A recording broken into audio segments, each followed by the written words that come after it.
Salam sejahtera tuan-tuan, puan-puan yang dihormati dan dikasihi sekalian. Lim Kit Siang sarankan PHPN dan Blok Borneo bekerja sama.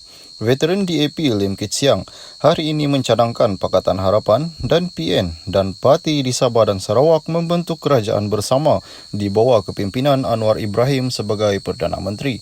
Cadangan itu dilontarkan susulan status parlimen tergantung yang berlaku sekarang ekoran keputusan PRU 15 semalam. Kata Lim Kit Siang, Malaysia kini berada dalam era baru politik gabungan. Saya cadangkan kerusi gabungan PH yang ada 82 kerusi, PN 73 kerusi dan Blok Borneo 35 di bawah pimpinan Anwar sebagai Perdana Menteri untuk membentuk sebuah gabungan bagi memulihkan kemerosotan Malaysia dan menjadikan Malaysia sebuah negara yang hebat bertaraf dunia untuk melawan rasuah. Gabungan untuk menjadikan Malaysia hebat. Ini akan mempunyai 190 orang ahli parlimen yang melebihi 2/3 222 kerusi Dewan Rakyat, katanya dalam kenyataan hari ini. Lim yang tidak bertanding pada PRU kali ini berkata, dengan penguasaan majoriti mutlak itu, kerajaan gabungan terbabit boleh memindah Perlembagaan Malaysia untuk kembalikan hak-hak Sarawak dan Sabah kepada parti termaktub dalam Perjanjian 1963. Suruhanjaya SPR hari ini mengumumkan keputusan rasmi PRU 15 yang menyaksikan tiada parti mendapat majoriti untuk membentuk kerajaan. Oleh itu, parti politik yang mendapat gabungan terbanyak perlu mengadakan gabungan untuk membentuk kerajaan. BN di bawah kepimpinan pengurusinya Ahmad Zahid Hamidi mencipta sejarah terburuk apabila hanya memenangi 30 kerusi. Lim berkata dengan pencapaian BN semalam sewajarnya Ahmad Zahid meletakkan jawatan sebagai Presiden UMNO dan memberi ruang kepada parti itu kembali prinsip asalnya seperti dipegang 4 presiden terawal. Saya telah memulakan perjalanan politik 57 tahun yang lepas dan hari-hari mengomongkan hegemoni UMNO dengan menggeretakan kancil sahaja untuk menjadi satu krisis nasional. PRU semalam mungkin kelihatan seperti satu bencana untuk Malaysia. Ia patut dilihat sebagai pemangking untuk Malaysia menjadi sebuah negara normal yang hebat dan bertaraf dunia, katanya. Salam sejahtera tuan-tuan, puan-puan yang dihormati dan dikasihi sekalian. Lim Kit Siang sarankan PHPN dan Blok Borneo bekerja sama.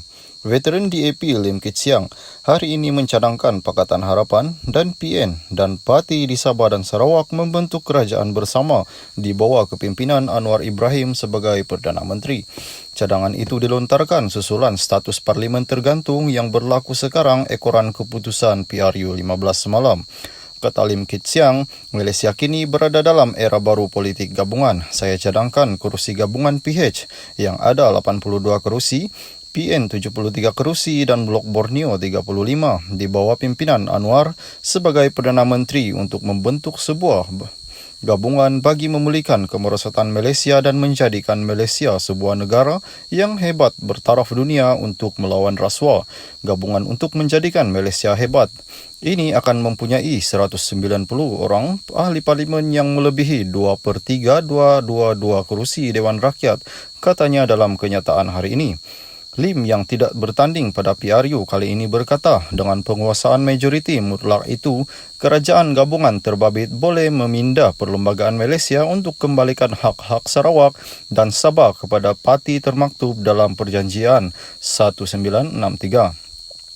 Suruhanjaya SPR hari ini mengumumkan keputusan rasmi PRU 15 yang menyaksikan tiada parti mendapat majoriti untuk membentuk kerajaan. Oleh itu, parti politik yang mendapat gabungan terbanyak perlu mengadakan gabungan untuk membentuk kerajaan. BN di bawah kepimpinan pengurusinya Ahmad Zahid Hamidi mencipta sejarah terburuk apabila hanya memenangi 30 kerusi. Lim berkata dengan pencapaian BN semalam sewajarnya Ahmad Zahid meletakkan jawatan sebagai Presiden UMNO dan memberi ruang kepada parti itu kembali prinsip asalnya seperti dipegang 4 presiden terawal.